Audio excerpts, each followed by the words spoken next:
Good evening, students. Welcome to Zero Fear Math. It's your own channel where we will make maths easier to understand. We will enhance your concepts. आपको कभी भी mug up करने की जरूरत नहीं पड़ेगी। आपके कॉन्सेप्ट्स इतने आसान हो जाएंगे कि आपको पढ़ाई आसान लगने लगेगी और मैथ्स से आपको बहुत सारा प्यार हो जाएगा। तो आज का हमारा चैप्टर है introduction to Euclid's geometry. 9th class का चैप्टर है ये, चैप्टर नंबर 5। हालांकि 9th के लिए ही नहीं, जो भी मैथ्स में इंटरेस्ट लेते हैं उन सब के लिए एक अच्छा इंपॉर्टेंट चैप्टर है। इसमें हम सीखेंगे कि मैथ का इवोल्यूशन कैसे हुआ, मैथ्स आखिर कैसे-कैसे बना। काफ़ी सारी चीज़ें आप एक साथ सीखेंगे आज के वीडियो में। तो चलते हैं आज क्या-क्या कंटेंट्स रहने वाला है हमारा। आज के वीडियो में हम सीखेंगे सबसे पहला यूक्लिड ज्योमेट्री का इंट्रोडक्शन, डेफिनेशंस क्या हैं, आपको एक नया टर्म मिलेगा एक्सियोम एंड पोस्टुलेट्स, उनके बारे में हम सीखेंगे। 5 पोस्टुलेट्स कौन-कौन थे यूक्लिड के, यूक्लिड खुद कौन थे, उसके बाद कॉमनली आस्क्ड क्वेश्चंस जो होते हैं एग्जाम्स पर्पस से वो भी आपको सॉल्व किए जाएंगे, लास्ट में एक समरी रहेगी। तो चलते हैं वीडियो में आगे। सबसे पहला वर्ड जो यहाँ पे आपको देखने को मिला है, क्लास का नाम, वो है इंट्रोडक्शन टू यूक्लिड्स ज्योमेट्री। तो सबसे पहले हम ये समझेंगे कि ज्योमेट्री है क्या। तो ज्योमेट्री है एक ग्रीक वर्ड है, क्योंकि मैथ्स तो वर्ल्ड में हर जगह इमर्ज हो रहा था, लेकिन सबसे पहले उसको एक जगह जमा करके उसको नाम देने का काम ग्रीक लोगों ने सबसे ज्यादा किया। तो ज्योमेट्री बना है वर्ड से जियो, और दूसरा वर्ड है मेट्रीन। जियो का मतलब होता है अर्थ, और मेट्रीन का मतलब होता है नापना। तो जब भी अर्थ के पार्ट्स को या कोई भी सरफेस को हमने मेजरमेंट करना स्टार्ट किया, तो वहां से एक सब्जेक्ट का इमर्जन हुआ। वो सब्जेक्ट है हमारी ज्योमेट्री। तो आप हमेशा याद रखिए, कोई भी पूछ सकता है आपसे कभी भी, या आप किसी को सिखाएं, बच्चों को सिखाएं कि why geometry word from where it has been derived, तो आप कह सकते हैं दो शब्दों से मिलकर बना है, जियो और मेटेरियन से। जियो का मतलब होता है आपका अर्थ, और मेटेरियन का मतलब होता है मेजर, यानी अर्थ या अर्थ के सरफेसेस या और भी चीजों को जब हम मेजर करते हैं तब हमारी ज्योमेट्री बनती है। अब हम चलते हैं आगे। हमने चूंकि इस क्लास का नाम ही है यूक्लिड ज्योमेट्री, तो सबसे पहले ये जानेंगे कि यूक्लिड थे कौन। ये देखिए यूक्लिड का इमेज आपके सामने स्क्रीन पे आ गया। एक्चुअली यूक्लिड एक ग्रीक मैथमेटिशियन थे, जो 300 बीसी के आसपास एग्जिस्ट करते थे। और उन्हें ही बोला जाता है फादर ऑफ ज्योमेट्री, क्योंकि सबसे पहले इन्होंने ही कलेक्ट किया था और कंपाइल किया था ज्योमेट्रिकल डाटा को, इसलिए इन्हें हम फादर ऑफ ज्योमेट्री कहते हैं। ये हमेशा याद रखिए, आपको कई कॉम्पिटिटिव क्वेश्चन में पूछा जा सकता है कि was father of geometry, even GK SSC purpose से भी। तो आप याद रखिए कि father of geometry was Euclid. अब इन्होंने क्या किया, कैसे किया, तो इन्होंने ज्योमेट्री को खास कुछ क्रिएट नहीं किया है। एक्चुअली ज्योमेट्री एग्जिस्ट कर रही थी पहले से ही अलग अलग देशों में, इंडियन कल्चर में भी, बेबीलोनियन में भी, इजिप्शियन में भी, अर्ली ग्रीक कल्चर में भी ज्योमेट्री थी। लेकिन दिक्कत क्या थी कि ज्योमेट्री डिवाइडेड थी हर जगह, किसी के पास कोई थ्योरी रन कर रही थी, किसी के पास कुछ और थ्योरीज थी। कंपाइल एक जगह ज्योमेट्री वर्ड बोल के और कंपाइलेशन नहीं था, तो इन्होंने इसलिए इसको कंपाइल किया। तो ये जो मैथमेटिशियंस यूक्लिड थे, उन्होंने क्या किया कि ज्योमेट्री के डाटा को कलेक्ट किया, उनको ऑर्गेनाइज किया, और नॉन ज्योमेट्री को प्रूफ किया प्रिंसिपल्स के सहारे। और इंट्यूशंस में जो पहले अंदाजा पे कोई चीजें ड्राइव की जाती थी, थ्योरीज थी, उनको एक जगह विथ प्रिंसिपल लिखा उन्होंने।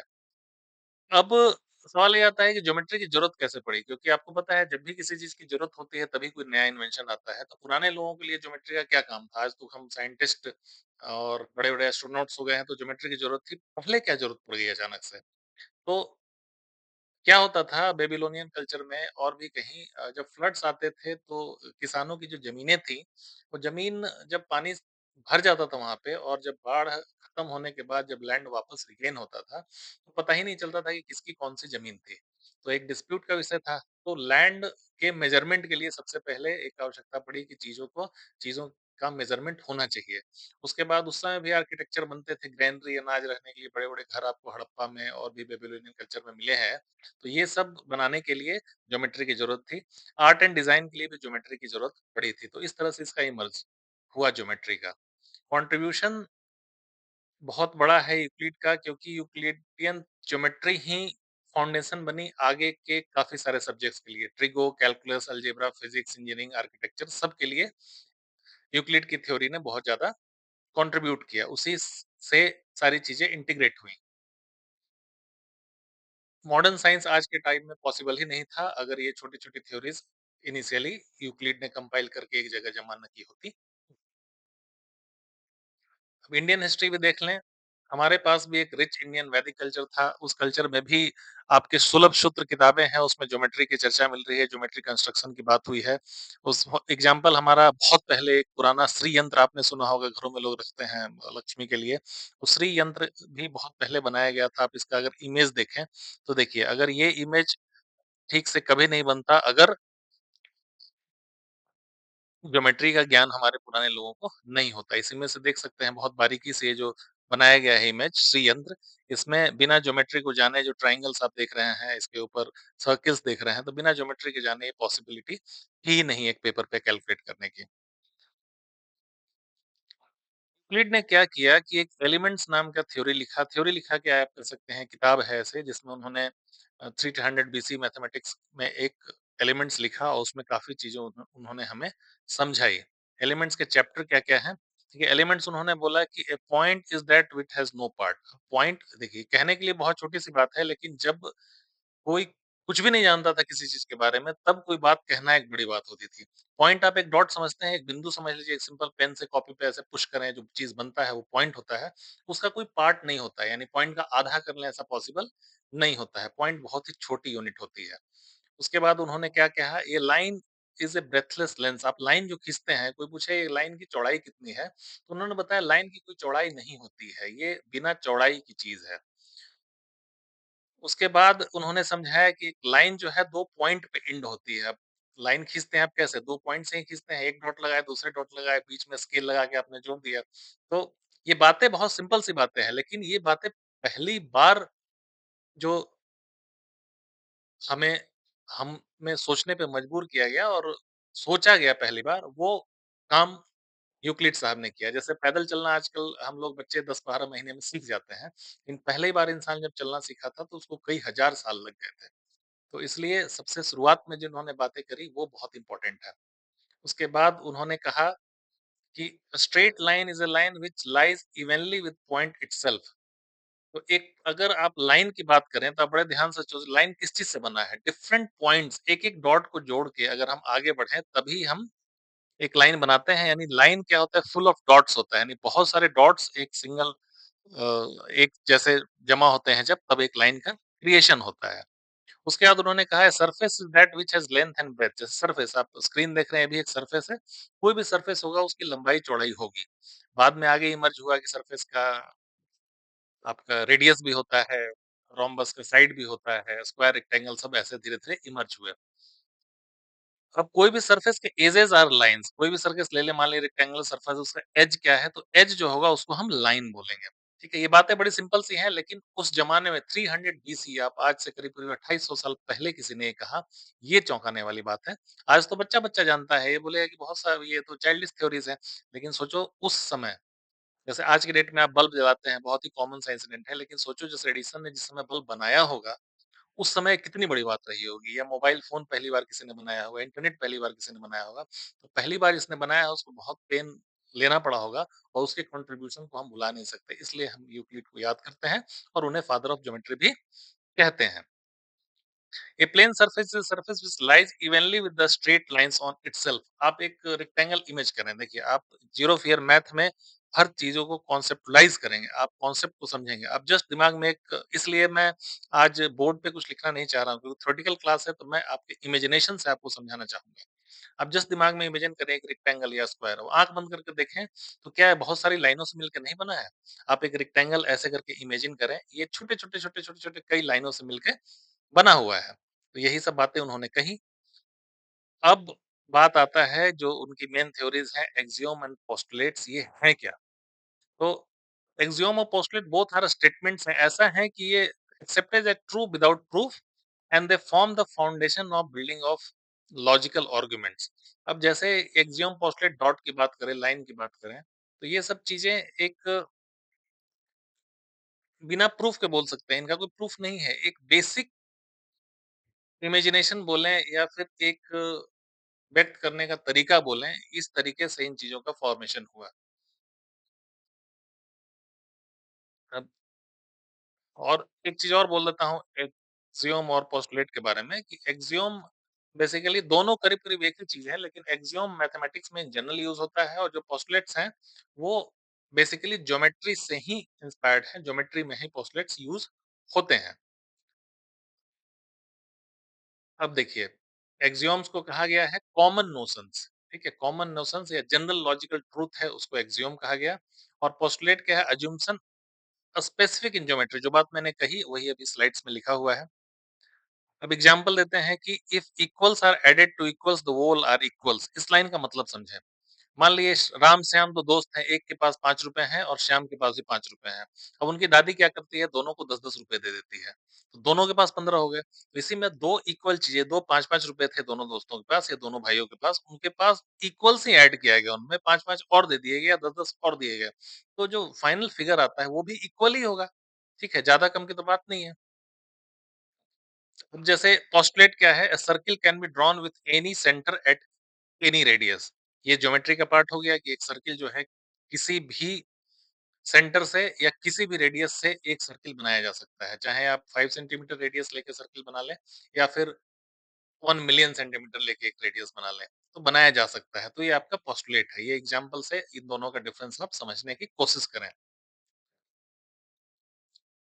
इससे हम कह सकते हैं कि जितने भी पोस्टुलेट्स हैं वो एक्सियोम्स हैं, कि एक्सियोम का डिफाइंड कह सकते हैं पोर्शन होता है जो पोस्टुलेट होता है, लेकिन सारे पोस्टुलेट्स एक्सियोम्स नहीं। पोस्टुलेट्स ज्योमेट्रिक ट्रूथ्स हैं और एक्सियोम जनरल ट्रूथ्स हैं। तो ये चीजों को आप समझ लें, याद करें। अब कुछ यूक्लिड के एक्सियोम की चर्चा करते हैं। पहला मैंने ऑलरेडी बता दिया, things which are equal to same thing are equal to another. जैसे मान लीजिए मैं कहता हूँ मेरे 3 दोस्त हैं, राम, श्याम और चलिए एक और ले लेते हैं, बलराम। ठीक है, 3 दोस्त हैं राम, श्याम, बलराम। अब मैं कह रहा हूँ कि राम की हाइट और श्याम की हाइट बराबर है। पहला स्टेटमेंट ध्यान से सुनिए, राम और श्याम की हाइट बराबर है और साथ-साथ ये भी है कि श्याम और बलराम भी हाइट में आपस बराबर है। आप समझ रहे हैं, 3 दोस्तों का ट्रायो बना, इसमें राम और श्याम की हाइट बराबर है। चलिए 6 फीट ले लें हम, तो राम श्याम के बराबर है। अब क्या है, श्याम जो है वो बलराम के बराबर है, यानी वो भी 6 फीट का है। तो इससे एक बहुत आसानी से हम कह सकते हैं ना कि राम और बलराम की हाइट भी बराबर है। यही इसको वर्ड्स में यहाँ लिखा हुआ है, things which are equal to the same thing are equal to another. ठीक है? नेक्स्ट है, if equals are added to equals the wholes are equal. यानी अब ऐसे समझें कि तीनों की हाइट कितनी थी, 6-6 फीट।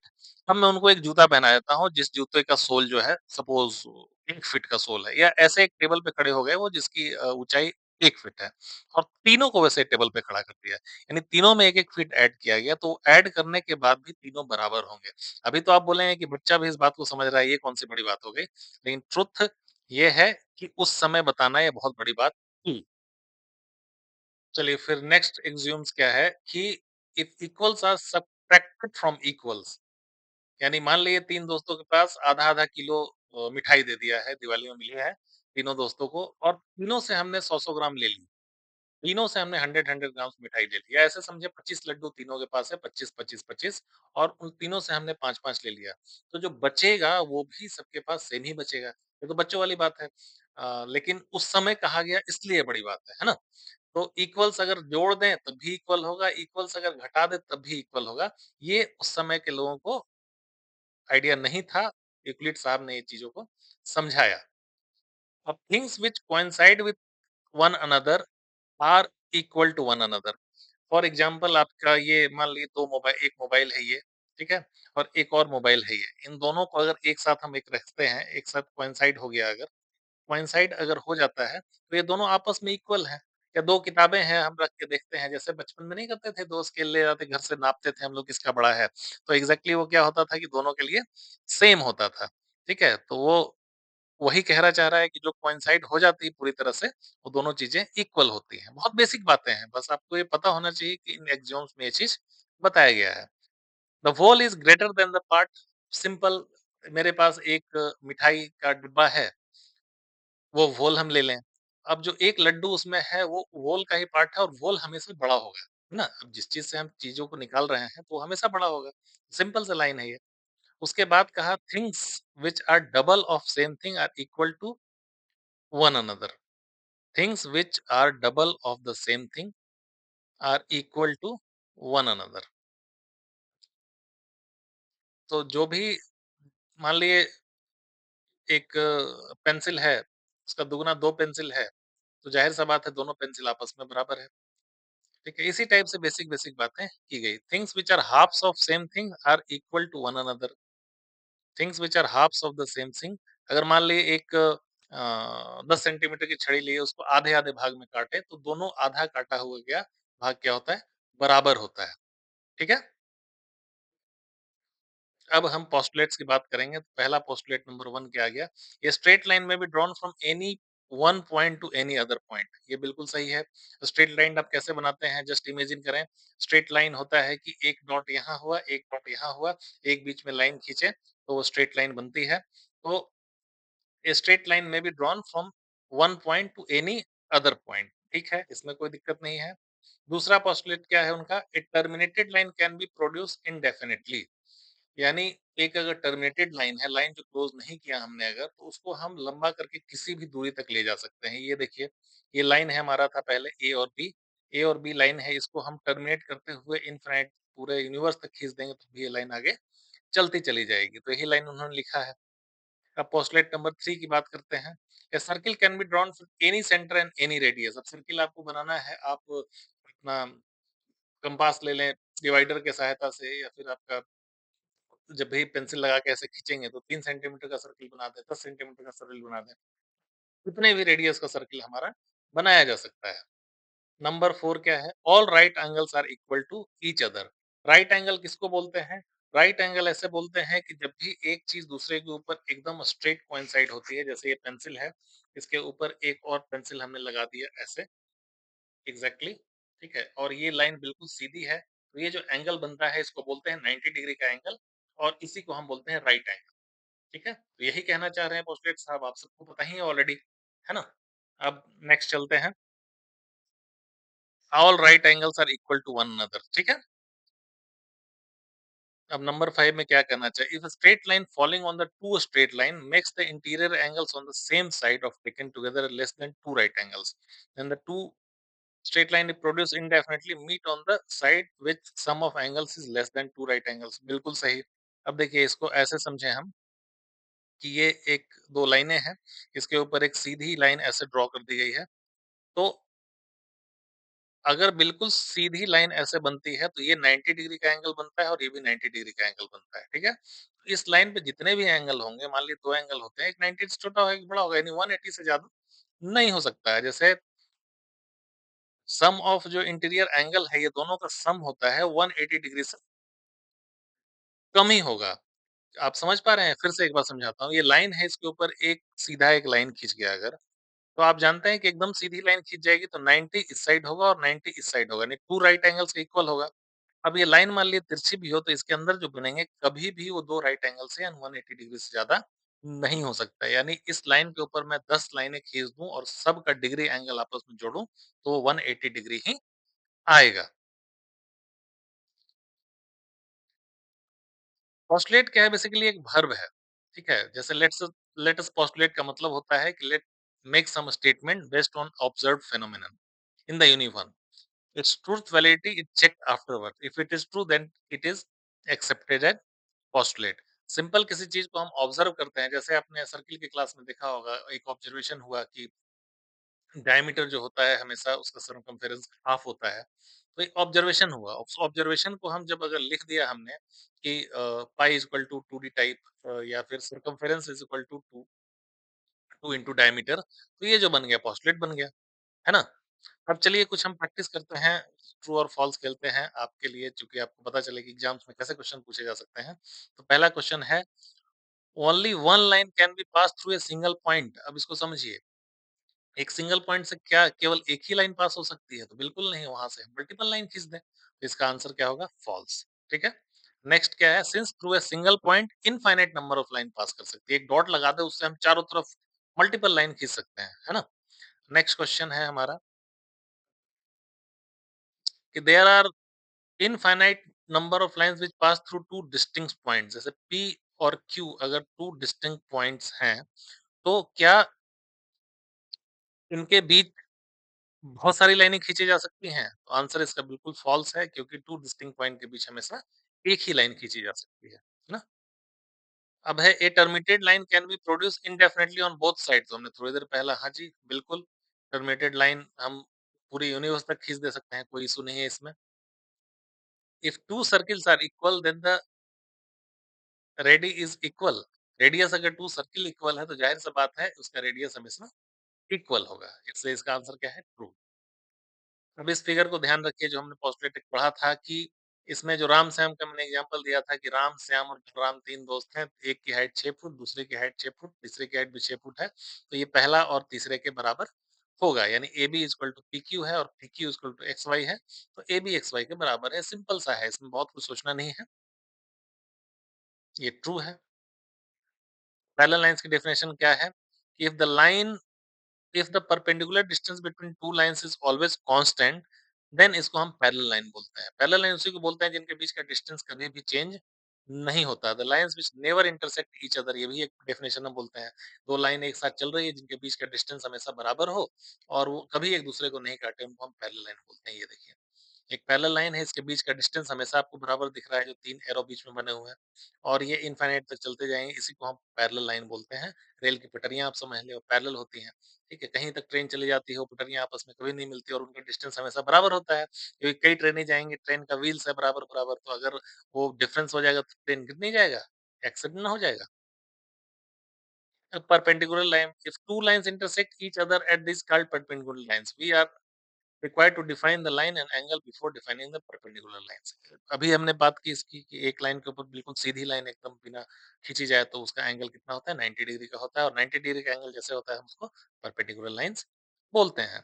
अब लाइन का स्टेटमेंट है straight line drawn from any point two any other point is called line segment. बड़ा सिंपल सा है, लाइन सेगमेंट का डेफिनेशन हो गया। ये रहा लाइन सेगमेंट। इसी तरह से ये हमारी बेसिक थ्योरी क्लास थी यूक्लिड्स की। तो ये एक वीडियो है, इसको बस बड़े आराम से आप समझें और इनके पोस्टुलेट्स को समझ लें, ज़्यादा कुछ सोचने का नहीं है। 2-4 क्वेश्चन्स आएँगे एग्ज़ाम में, उसको सॉल्व कर देना। लेकिन इस क्लास में हमने बेसिकली ये सीखा कि हिस्ट्री कैसा था, कैसा इमर्ज होता है, यूक्लिड साहब कौन थे? शुरुआत में जब किसी को कुछ नहीं पता था तो थ्योरियाँ कैसे इन्वेंट हुई। तो अगर आपको ये वीडियो पसंद आया तो आप सब्सक्राइब करें दोस्तों, बहुत मेहनत लग रही है और हमारा जो टारगेट है ज़ीरो फियर मैथ के साथ कि कोई भी बच्चा मैथ से ना डरे। इस टारगेट में हमारा मदद करें आप, हमारी मदद करें और ज़्यादा से ज़्यादा लोगों तक इस वीडियो को पहुँचाएँ। Thank you.